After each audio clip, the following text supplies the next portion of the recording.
नमस्कार. आजचा व्हिडिओ हा भाग दुसरा असणार आहे हॉलिडे पार्कमधील माझ्या अनुभवाचा. तर पहिल्या भागात मी तुम्हाला दाखवलं की इकडे हॉलिडे पार्कमध्ये लोक नेमकं काय करायला येतात, इकडची घरे कशी असतात. माचीस बॉक्स सारखी दिसणारी ही घरे त्यांचं आतलं स्वरूप अगदी 5 स्टार हॉटेल्स सारखं असतं, हेही मी तुम्हाला दाखवलं.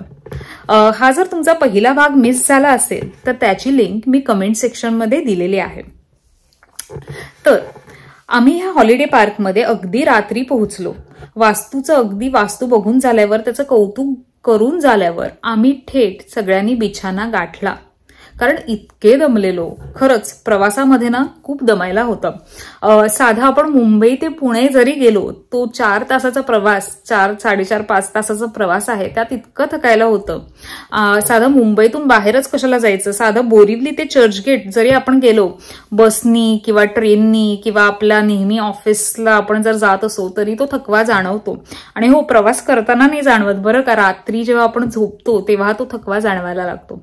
तसंच आमच्यासोबत सुद्धा तसंच झालं. आम्ही सुद्धा अगदी तो थकवा मला जाणवायला लागला रात्री आणि आम्ही सगळे झोपलो. आणि मग आजचा व्हिडिओ हा पार्ट 2 आहे आणि आजच्या व्हिडिओमध्ये मी तुम्हाला दाखवणार आहे की दुसऱ्या दिवशी उठून मी नेमकं काय केलं हॉलिडे पार्कमध्ये. तर चला. पहाटे 6च्या सुमारास जाग आल्यावर मी घराबाहेर पडले आणि मला हे सुंदर दृश्य दिसलं. सूर्यनारायणाला मनोभावे नमस्कार केल्यावर मॉर्निंग वॉकला जाण्याचा निश्चय केला. तसं मला पर्सनली सूर्यास्तापेक्षा सूर्योदय आवडतो, त्यामुळे माझ्या दिवसाची अशी सुरुवात झाल्याचा मला अत्यंत आनंद झाला. एका बाजूच्या सौम्य सूर्यकिरणाने आणि दुसऱ्या बाजूच्या शीतल सागराच्या गतीने माझं मन थंडावलं.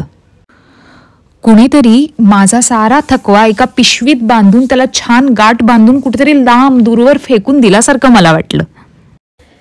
त्यामुळे अगदी उत्साहाने मनात समाधान आणि कृतज्ञता बाळगून मी माझ्या मॉर्निंग वॉकची सुरुवात केली.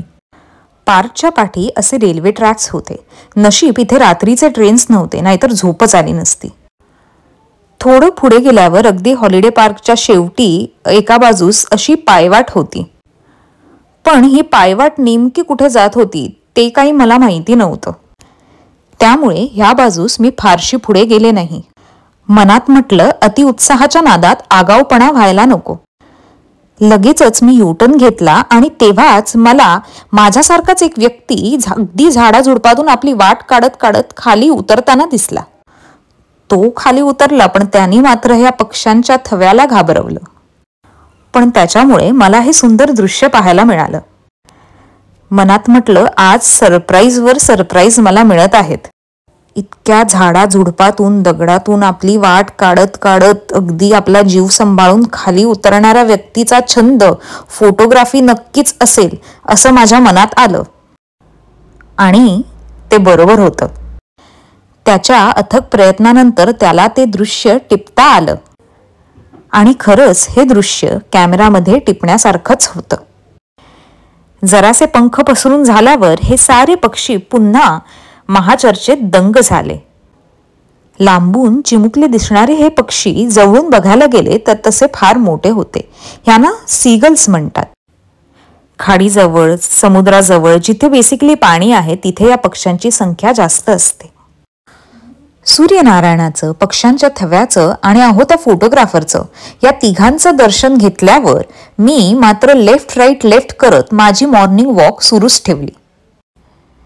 आता म्हटलं, आपण सुद्धा या पक्ष्यांप्रमाणेच म्हणजे सीगल्स प्रमाणेच पाण्याच्या दिशेने जाऊयात.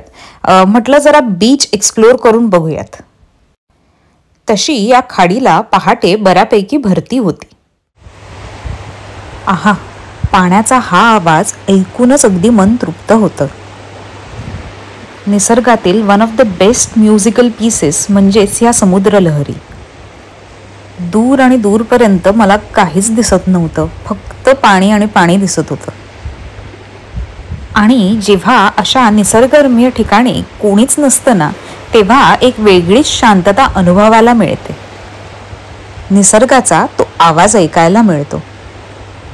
आम्ही ज्या घराची बुकिंग केलेली त्याचं व्ह्यू सुद्धा छानच होतं, कारण आम्हाला एका बाजूला समोरच ही अशी खाडी होती. हे आहे आमचं घर आणि पाठीच नुकताच उदयास आलेला तो सूर्य. बरं, मला मॉर्निंग वॉकला साथ दिली ह्या विविध पक्ष्यांनी. सीगल्स, ह्या आपल्या चिवताई, स्टारलिंग्स, अशा विविध प्रजातीचे पक्षी इथे पाहायला मिळाले. इकडच्या एका घरातल्यानी पक्ष्यांसाठी खायला ठेवलेलं, त्यामुळे ह्या घरानजीक पक्ष्यांची संख्या जरा जास्तच होती. गंमत अशी झाली की ह्या घरात एक कुत्रा होता. तो मला बघून इतका भुंकायचा की मला ह्या घरानजीक जाताच आलं नाही. त्यामुळे चिमुकली चिऊ आपल्या इतका मोठा पावाचा तुकडा घेऊन कशी भुरकन पळाली हे मला लांबूनच टिपता आलं. चिमुकल्या चिऊप्रमाणे चिमुकली मी माझ्या उंच सावलीला घेऊन पाण्याच्या दिशेने चालायला लागले. दगडांवर चालता चालता रेकॉर्डिंग करणं हे किती कठीण असतं हे मला तेव्हा कळलं. माझ्यापेक्षा कितीपट उंच माझी सावली माझ्यासोबत होतीच, दगडावर आणि वाळूवर सुद्धा. तसं बघायला गेलं तर बीच हे तसं स्वच्छच होतं, पण मला तेव्हाच काहीतरी दिसलं. हे होतं माझ्या दिवसातलं माझं चौथं सरप्राईज. बघताच क्षणी माझा पहिला गेस जेलीफिश असा होता. पण मला हे नेमकं काय आहे ह्याची पूर्ण कल्पना नाही आहे.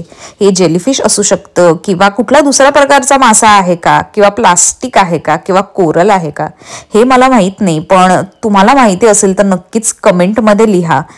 मला हे जाणून घ्यायला नक्कीच आवडेल. बरं, मग मला ह्या शिंपल्या दिसल्या ज्यांना पाहून मला शाळेतले दिवस आठवले, जेव्हा आम्ही हे कलेक्ट करायचो आणि त्याच्यापासून विविध गोष्टींना आम्ही डेकोरेट करायचो.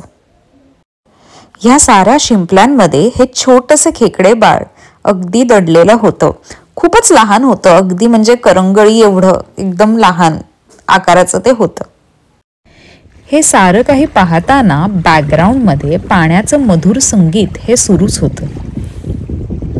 खरं समुद्राचं रौद्र रूप पाहिलं की मला खूप भीती वाटते, पण असं सौम्य रूप अगदी मनात घर करून बसतं. सूर्यसुद्धा आता हळूहळू डोक्यावर येतोय आणि त्यानुसार वातावरणात सुंदर रंगाची उधळण पाहायला मिळाली मला. एकीकडे एक वेगळी शेड पाहायला मिळाली ज्याच्यात मेजॉरिटी पिवळेपणाने घेतलेली, तर दुसरीकडे मला त्याच्या दुसऱ्या बाजूस जिथे मेजॉरिटी निळ्या रंगाची शेड अशी मला पाहायला मिळाली. ज्यांचा छंद चित्रकला आहे त्यांच्यासाठी ही किती कमाल लोकेशन आहे हे मला त्यावेळेस वाटलं. हळूहळू बीचवर इतर लोकसुद्धा मला दिसली मॉर्निंग वॉकसाठी आलेली. एकाने तर आपली बोट अशी बीचवरच पार्क केलेली. काही मुलंसुद्धा आता बीचवर खेळायला आलीत. हे काही बदक नाही आहे, हे अगेन सीगल्सचाच हा प्रकार आहे. जे पक्ष्यांचा थवा जो तुम्हाला उडताना दिसला त्यातलंच हे एक पक्षी आहे. तोही छान जलक्रीडा करत आहे. मला तर वाळूवरचे असे वेगवेगळे ठसे किंवा असे पॅटर्न्स बघताना सुद्धा कमाल वाटली.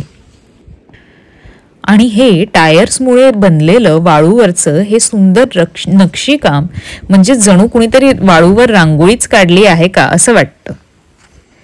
हे सुंदर नक्षीकाम पाहून मी माझ्या मॉर्निंग वॉकची सांगता केली. माझी मॉर्निंग वॉक पूर्ण झाली. खूप छान आणि खूप मस्त वेदर आहे इथे आणि खूप भारी वाटतंय.